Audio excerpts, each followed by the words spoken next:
Eh? Eh? Naku, Eh? helmet ni nanay. Eh?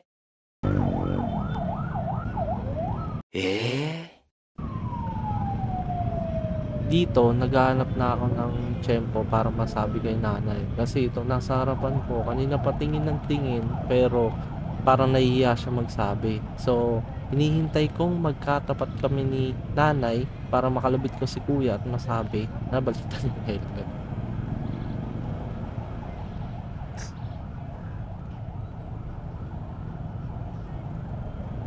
Boss, boss, yung helmet ni nanay ayusin mo. Baliktad po.